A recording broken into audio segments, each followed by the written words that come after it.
Bom dia, galera. Agora sim, né?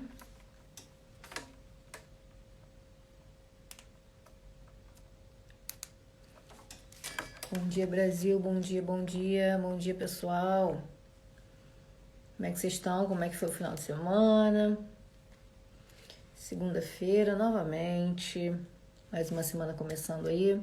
Com novas oportunidades, na verdade.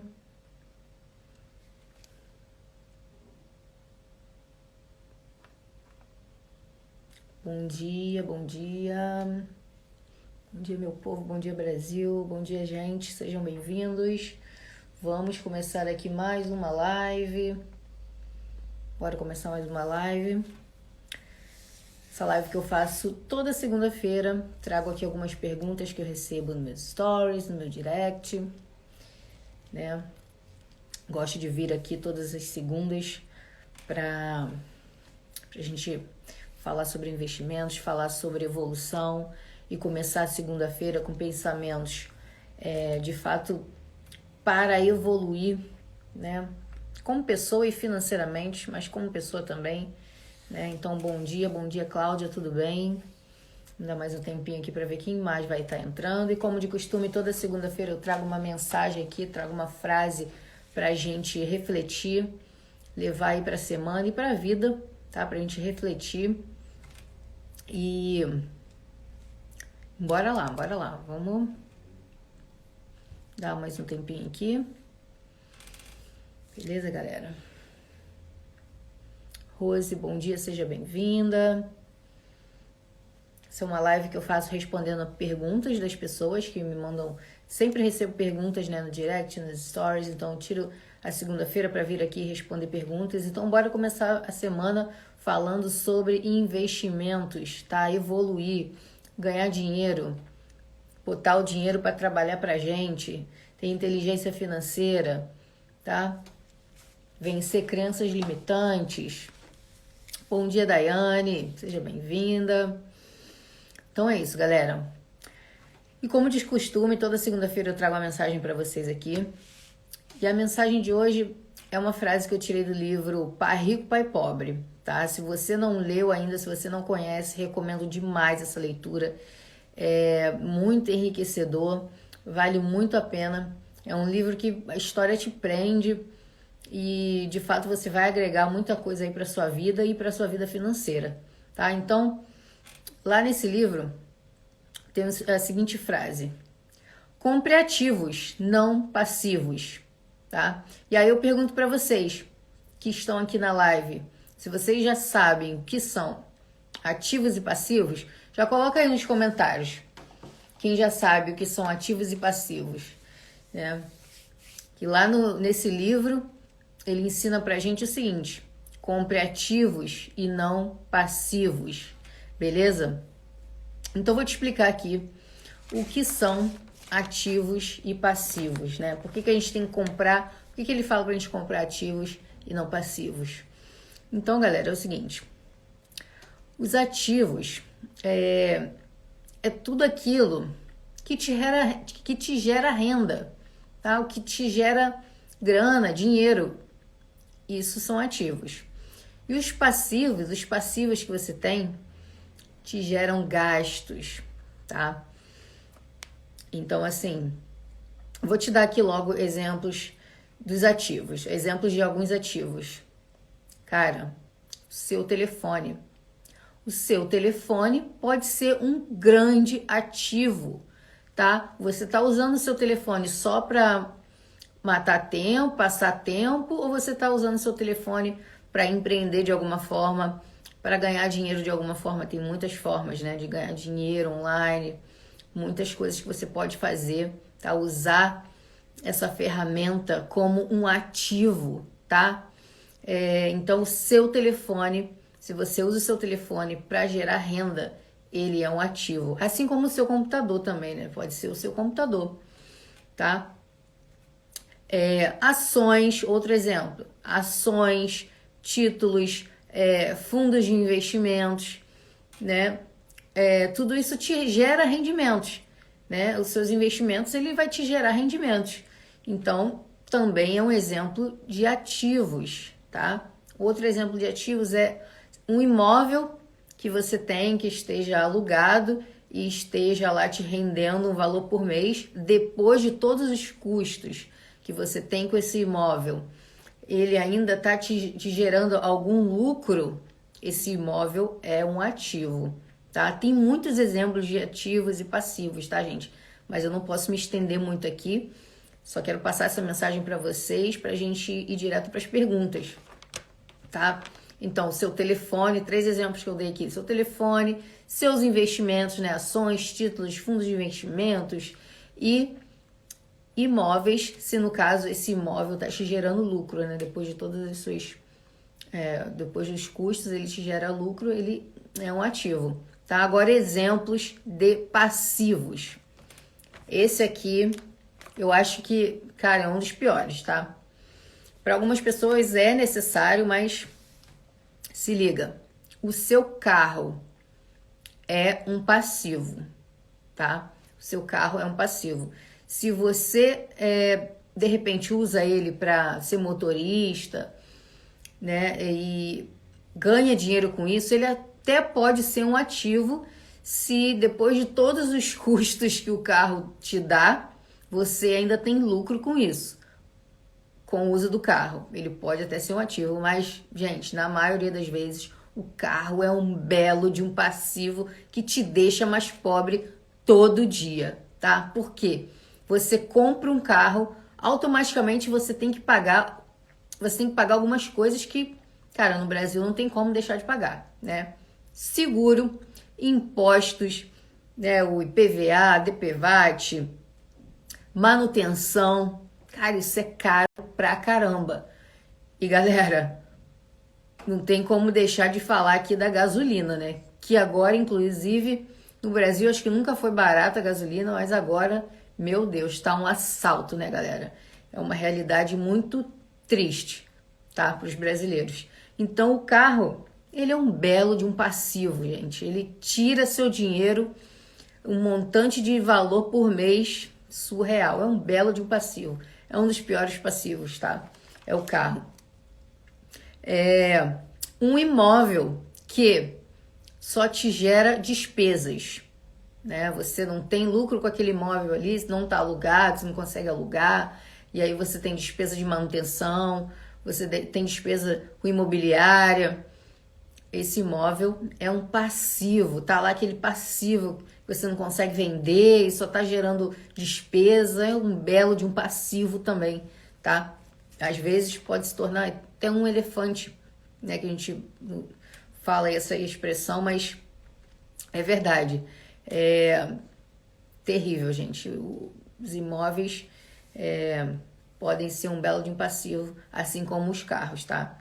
Outro exemplo são os empréstimos, financiamentos, tá? Também são passivos, porque você paga ali muitas vezes juros altíssimos, tá, gente? Então, carro, imóvel e empréstimos e financiamentos são passíveis horríveis, tá? Pra gente ter. Mas eu entendo que alguns passivos é muito difícil, né, da gente se livrar, né? O carro, muitas das vezes, é muito necessário. Enfim, mas eu acho que você tem que fazer as contas aí, tá? Se realmente tá valendo a pena você ter esse carro, ou será que vale mais a pena você usar Uber? Porque, cara, a Daiane falou aqui, ó, aumenta cada dia a gasolina. É um absurdo, gente. É um assalto, né? Então, assim, quanto mais passivos a gente tiver, mais pobre a gente vai ficar, tá? Então, pensa nisso. Essa é a frase que eu queria trazer para vocês hoje.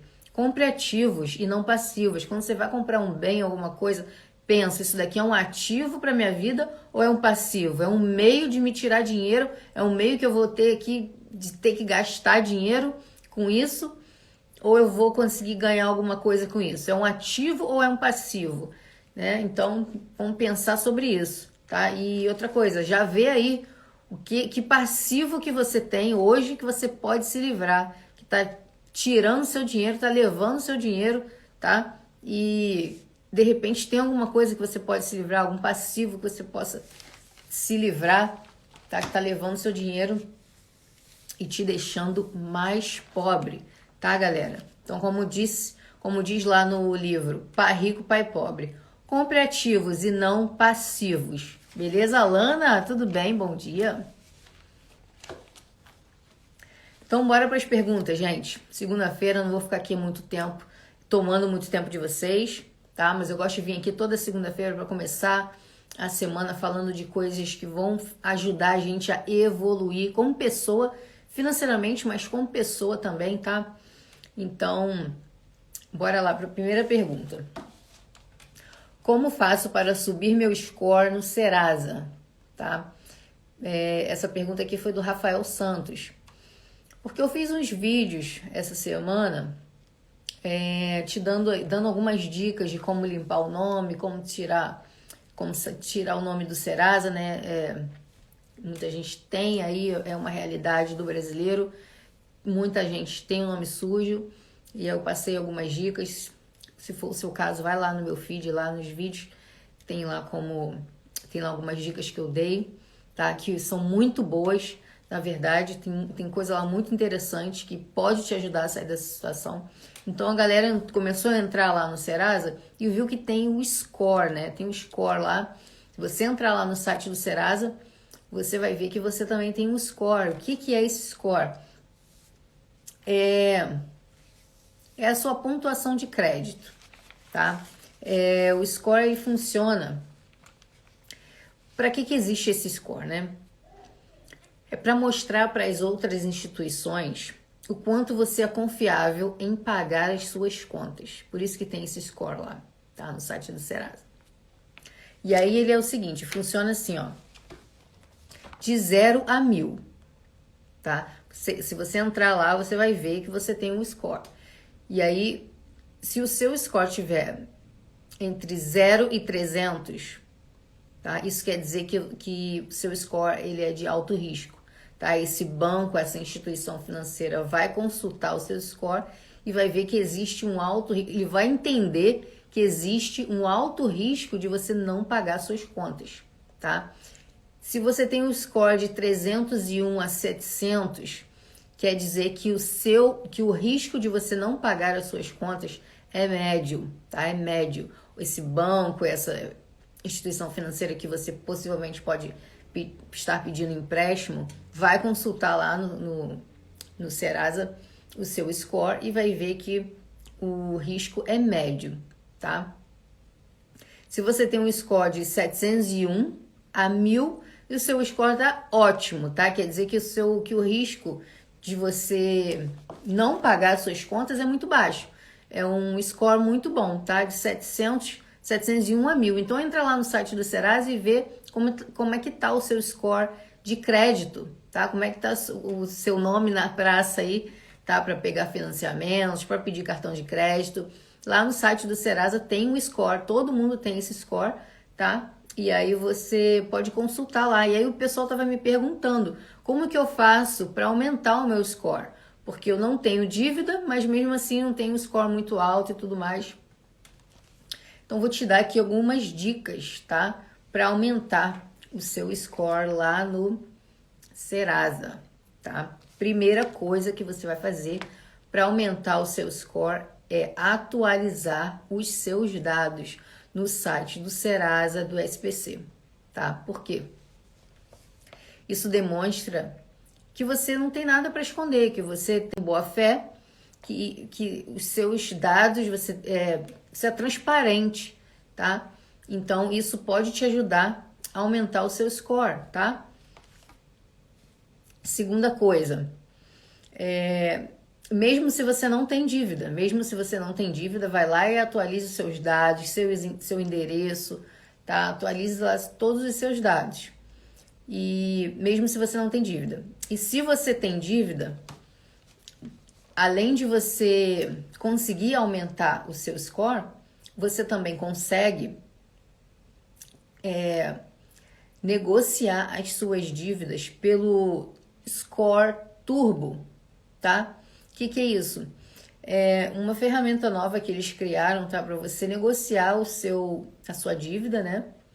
E aí você tem acesso ao Serasa Limpa Nome, tá? E aí você pagando a sua dívida pelo Score Turbo, o seu score ele vai aumentar automaticamente. Você vai negociar e aí quando você pagar, o seu score ele vai aumentar, ele vai subir automaticamente. Então, se você tem dívida, faça isso, atualize o seu cadastro. Se você tem ou se você não tem dívida, atualize o seu cadastro lá, porque isso já vai te ajudar a aumentar o seu score.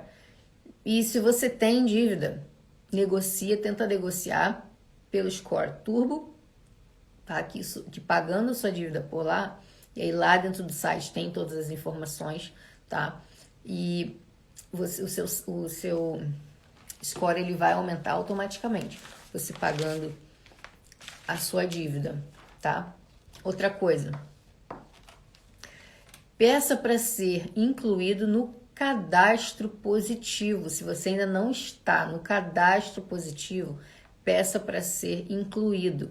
Como que você pede para ser incluído? Dentro do site do SPC, do Serasa, você vai lá e faz a solicitação, faz o cadastro lá também, tá? E o que é o cadastro positivo? É como se fosse o seu, né, o nosso currículo financeiro. Lá tem todo o histórico da sua vida financeira, tá? Isso também demonstra transparência e aumenta a sua chance, de fato aumenta o seu score, porque ele vai ver lá que você está pagando as suas contas, tá? Que você paga os seus financiamentos, enfim, que você paga tudo em dia, sempre. Isso vai aumentar o seu score no Serasa, tá? Outra coisa aqui, né, que é o básico, tá? Mas tem que falar, pagar as contas em dia sempre. Mas por que eu tô falando isso? Que em dia é em dia, pessoal. Se você deixar atrasar um dia sequer, já prejudica o seu score. Já diminui, já vai baixar o seu score. Entendeu? Então você tem que pagar as suas dívidas em dia sempre, tá? Para poder aumentar o seu score. E aí é bacana colocar no débito automático, né? Que você não precisa ficar lembrando, que às vezes a gente até esquece. Cai num final de semana, você esquece. Às vezes não é nem porque você tá enrolada de grana, né? Você às vezes só esquece, tá? Só esqueceu. E aí colocar no débito automático ajuda muito, gente, sério. E aí outra coisa que você pode fazer evite pedir crédito desnecessariamente, tá? Tem uma loja de varejo ali, eu vou lá pedir um crédito, vou fazer aquele cartãozinho de crédito da loja, para quando eu for comprar na loja, eu tenho um cartão, é mais fácil, posso parcelar ali na loja. Essas lojas de varejo, né, que fazem isso. Não faz isso, galera. Faz isso só se realmente você precisar, tá? Não fique consultando financiamento, empréstimo sem necessidade, sem você de fato for adquirir esse empréstimo, esse financiamento. Porque toda vez que você faz essa solicitação, esse banco, essa instituição financeira, ela consulta o seu score, ela consulta a sua vida financeira lá no Serasa, no SPC. Então, não é bom ter várias consultas lá, entende? Isso prejudica o seu score do Serasa. Então, não peça crédito em lojas, financiamento, fica consultando financiamento, empréstimo à toa, tá? Porque ele vai, nem pelo aplicativo, do seu aplicativo do banco que você tem no seu celular, fica consultando aqui e tal, para saber quanto que é o seu limite, porque ele vai consultar o seu score. E não é bom para o próprio score que tenha lá várias consultas, tá? Não é bom, isso prejudica o seu score lá do seu crédito no Serasa, tá? Uma outra dica é colocar as contas no seu nome. Às vezes tem alguma conta de casa que você que paga, mas não tá no seu nome, tá no nome de uma outra pessoa, né? E aí, você colocando no seu nome é uma forma de você demonstrar também que você paga aquela conta ali em dia, vai estar lá no seu histórico do cadastro positivo, tá? Então, galera, essas foram as formas aí, umas dicas, tá? Para aumentar o seu score do Serasa. Muita gente me perguntou depois que eu fiz o vídeo lá como sair do SPC, do Serasa, como limpar o nome, tá? E a galera começou a entrar lá no Serasa e viu que tem o score lá, né? Se você não viu ainda, entra lá e veja, consulta lá para ver qual é o seu score, beleza? Então, pessoal, essas foram as dicas aqui, tá? Bora para a próxima pergunta.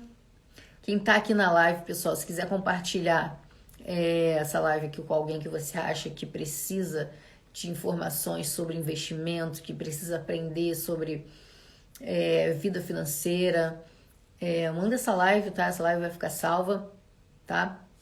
Se estiver gostando, se estiver curtindo também, clica aí no coraçãozinho, dá essa moral, tá? Próxima pergunta aqui pra gente continuar. Qual é o melhor investimento para iniciante? Tauan, bom dia, tudo bem? Qual é o melhor investimento para iniciante? Essa foi a pergunta do José Leite, tá? Então, galera, olha só. Para você que está começando agora no mundo dos investimentos, para você que está pensando em entrar no mundo dos investimentos, tá se fazendo essa pergunta, gente, não tem outro caminho, tá? Para você que está começando, você precisa formar a sua reserva de emergência, tá? É fundamental você começar montando a sua reserva de emergência, tá? Porque você se tornar um investidor, pensar em ser um investidor, não é simplesmente você pegar um montante, botar ele no lugar para render e tal. É você de fato ter conforto financeiro, inteligência financeira, tá? Então você precisa ter uma reserva de emergência para, no caso de acontecer alguma emergência, você tá precavido, você tá confortável, porque você tem a sua reserva ali, tá? André, bom dia. Então, montar a sua reserva de emergência é a primeira coisa que você precisa fazer se você está começando no mundo dos investimentos, está pensando em entrar, e entra mesmo, tá? Monta aí a sua reserva de emergência. Como calcular a reserva de emergência? Calcula o seu custo mensal. Quanto que é o seu custo de sobrevivência no mês? Vamos supor um exemplo aqui, tá? Que seja R$1.000. Multiplica por 6. R$6.000, tá? Porque a gente orienta a pelo menos ter uma reserva de 6 meses, tá? Porque 6 meses é um tempo bacana para você se reorganizar, né? Para você resolver algum problema que você esteja passando na sua vida. Acho que 6 meses, né? É um tempo razoável, tá? Se você é uma pessoa extremamente conservadora, faça uma reserva de emergência de 1 ano, tá? Se você é uma pessoa mais tranquila e tal, sim, faça uma reserva de 3 meses. Mas eu acho que 6 meses é o ideal, entendeu? Acho que 3 meses é muito pouco e 1 ano vai ser um valor bem alto. Então, assim, acho que 6 meses, para mim, eu acho que é o ideal. Então, é assim que você calcula a sua reserva de emergência. E aí, qual o melhor investimento para colocar, Aline, a minha reserva de emergência? Tá, já calculei aqui. E qual é o melhor investimento? E lembrando que você não tem que ter esse valor agora, tá? Eu calculei aqui, minha reserva é de 6.000, né? Para 6 meses é de 6.000. Não tem esse dinheiro agora. Beleza. O que você vai fazer? Você vai começar a montar, tá? A sua reserva de emergência todo mês. Se você puder colocar R$100 por mês, se você puder colocar R$200 por mês, tá ótimo. Até chegar nos 6.000. Não quer dizer que você tem que ter o valor completo da sua reserva de emergência agora. Você vai começar a montar ela, entendeu? E aí, onde colocar essa reserva de emergência? Reserva de emergência não tem mistério. É Tesouro Selic ou CDB com liquidez diária, tá? Esses dois são os mais indicados para colocar a sua reserva de emergência, tá? Porque o seu dinheiro da sua reserva precisa estar em algum investimento com liquidez diária, que você possa resgatar no mesmo dia, tá? E o Tesouro Selic e o CDB com liquidez diária, com pelo menos 100% do CDI, tem essas características, tá? Feito isso, calculou, tá investindo a sua reserva de emergência, já completou a sua reserva de emergência, o que você tem que fazer agora, na verdade, é investir no conhecimento, tá? Você precisa investir no conhecimento, tá? Você precisa entender qual é o melhor investimento para você, de acordo com o seu perfil de investidor, tá? Cada um vai ter um perfil. Quando você abre conta lá na corretora, você vai traçar lá o seu perfil, se é conservador, moderado, agressivo, arrojado. Então, de acordo com o seu perfil e com os seus objetivos, tá? Cada um tem um objetivo, galera. Então, o melhor investimento para mim não vai ser necessariamente o melhor investimento para você. Isso é relativo, isso é pessoal, tá? Porque os investimentos, eles têm vencimento, tem várias coisas, tem várias características que a gente precisa observar. Então, depois de formada a sua reserva de emergência, você tem que investir no seu conhecimento, tá? Na internet tem muita informação hoje em dia, tem muito conteúdo gratuito. Eu tô aqui disposta para ajudar sempre, respondo mensagem.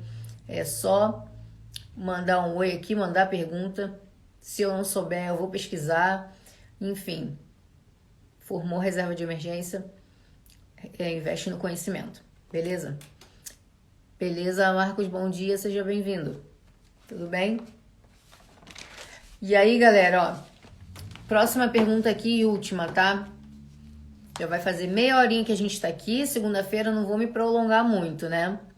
A galera deve estar indo pro trabalho, deve ter mil coisas aí pra fazer. Não é verdade?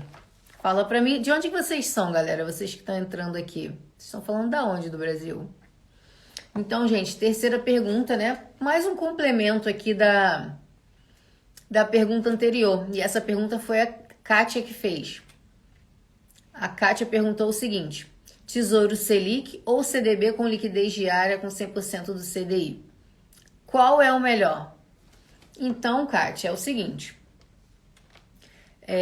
Os dois são muito parecidos, tá? Os dois são muito parecidos, os dois são recomendados, aí são indicados para reserva de emergência, né? Justamente porque os dois têm liquidez diária, você consegue resgatar esse dinheiro no mesmo dia, no máximo até no dia seguinte, tá? A rentabilidade é muito parecida. O CDI, Olímpia São Paulo, bacana, show de bola. Então, o CDB com 100% do CDI, ele rende praticamente a mesma coisa que a Selic. É a mesma coisa, podemos dizer que é a mesma coisa do que a Selic, tá? Então, em termos de... é feriadão. Beleza. Pra quem não sabe, galera, nesse momento eu tô fora do Brasil, né? Então, não tava muito ligada aí no feriado. É verdade, finados. Então, a galera tá... Segunda-feira é feriado, né? Hoje é feriado ou amanhã é feriado? Eu não sei, tô perdida, gente. Então, vamos voltar aqui. CDB com 100% do CDI rende a mesma coisa do que a Selic, do que o Tesouro Selic. Então, em termos de rendimento, também vai ser a mesma coisa, não tem muita diferença, tá? Ambos você consegue resgatar no mesmo dia. O CDB, ele vai ter a garantia do FGC, que é o Fundo Garantidor de Crédito, né? O CDB, para quem não sabe, é simplesmente você emprestar o seu dinheiro para o banco e ele te paga com juros, ele devolve o seu dinheiro com juros, tá? Tesouro Selic é você emprestar o seu dinheiro para o governo e ele te paga de volta com juros, tá? Então, no CDB você tem a garantia do FGC, que é o Fundo Garantidor de Crédito. Se acontecer alguma coisa com esse banco, Aline, o que acontece com o meu dinheiro? Se esse banco quebrar, sei lá, o que pode acontecer, sumir com o meu dinheiro, existe esse fundo que te garante até 250 mil reais, tá? Então, o feriado é amanhã. Entendi, já tá em feriadão então, né? Já tá emendando, é verdade. É verdade. Valeu aí, Mundinho Verde, por esclarecer. Então, galera, e aí o Tesouro Selic, ele tem a garantia do próprio Tesouro Nacional, que é o Caixa do Brasil, né? O Caixa do governo. Então, os dois são muito seguros. tá? Em termos de segurança, os dois são muito seguros. Não tem diferença também, tá? Imposto de renda, os dois seguem a tabela regressiva, tá? De desconto do imposto de renda. O que isso quer dizer? Quanto mais tempo você deixar o seu dinheiro lá, menos imposto você vai pagar. Isso vale para os dois, Tesouro Selic e para o CDB com liquidez diária com 100% do CDI. Duas coisas aqui para se observar. No Tesouro Selic, o investimento mínimo está em torno de R$100. Tá? Você só consegue investir no Tesouro Selic. O investimento mínimo ali está em torno de R$100, R$109. Tá? E nos CDBs, você encontra CDBs com investimento mínimo de R$1. Tá? Então tem essa pequena diferença aí, tá? Entre o Tesouro Selic e esses CDBs. Tá? Outra coisa que você tem que verificar é se a sua corretora não cobra taxas, tá? Nem para o Tesouro Selic e nem para investir nesses CDBs, porque a maioria das corretoras já não cobram. Isso é graças à concorrência, né? E a gente sai ganhando com isso, muito bom, porque graças à concorrência, as corretoras elas não estão cobrando taxa de corretagem de administração. Então, se a sua estiver cobrando, procura uma que não cobre, porque a maioria já não está cobrando, tá? Então, você pode ver que os dois, eles são muito parecidos, tá? Então, Kátia, você perguntou qual o melhor, o Tesouro Selic ou o CDB com liquidez diária 100% do CDI? Não tem muita diferença, tá? De repente, você escolhe aí para quem você quer emprestar o seu dinheiro, para o governo ou para o banco, né? E se você tiver menos de R$100 para investir, de repente você vai no CDB, porque você consegue achar ainda com investimento mínimo de R$1, tá? Então é isso, galera. Essas foram as perguntas que eu trouxe aqui hoje. Estamos passando aí de meia hora, numa live bem rapidinho que eu venho aqui todas as segundas-feiras, tá? Lembrando aqui da frase inicial que eu trouxe para vocês levarem para a semana, refletirem e levarem para a vida de vocês mesmo, tá? Compre ativos e não passivos. Lembra que ativo é tudo aquilo que ajuda a gente a trazer dinheiro, tá? Para o nosso caixa. E passivos é tudo aquilo que... Passivos é tudo aquilo que tira o nosso dinheiro, tá? Acredita que em janeiro irá melhorar o cenário das ações? O Marcos está perguntando aqui. Cara, é muito difícil prever, tá? É muito difícil prever. Ano que vem é um ano de eleição. A gente não sabe o que a gente pode esperar aí dos nossos candidatos, né? Então, assim, não tem muito como prever. O que eu sempre falo aqui é ter uma carteira diversificada. Se você já está investindo em ações, diversifique a sua carteira, um pouco de renda fixa, um pouco de ações, fundos imobiliários, ações no exterior, tá? Se você não investe lá fora ainda, você tem que investir lá fora, tá? Corretora Avenue, muito fácil de investir. Então, mais importante é ter uma carteira diversificada e protegida, que a diversificação protege a nossa carteira. Porque tentar adivinhar o que vai acontecer com as ações tá difícil, Tá difícil para todo mundo, tá todo mundo sofrendo, principalmente com a alta dos juros, né? A renda variável sofre um pouco, as ações sofrem um pouco, principalmente as varejistas, mas é uma oportunidade de comprar, né? As ações das empresas que a gente mais gosta estão em promoção nesse momento, né, galera? Então, olha só. Muito obrigada a quem compareceu aqui. Vou deixar essa livezinha salva, caso vocês queiram assistir novamente, pegar as dicas aí que eu dei hoje, responder essas perguntas. E lembrem-se, compre ativos e não passivos, tá? Obrigada a quem entrou aqui, o pessoal que mandou pergunta, a Daiane, o Marcos, todo mundo aqui que entrou. Beleza, galera? Ó, pensamento positivo para essa semana, tá? Animação e pensamento em evoluir financeiramente, tá bom? Um beijão, Fiquem com Deus, uma ótima semana. A gente vai se falando aí nos stories, quem me acompanha. Beleza? Se tiver perguntas, manda no meu direct que eu respondo todo mundo. Beleza, galera? Fiquem com Deus. Até a próxima.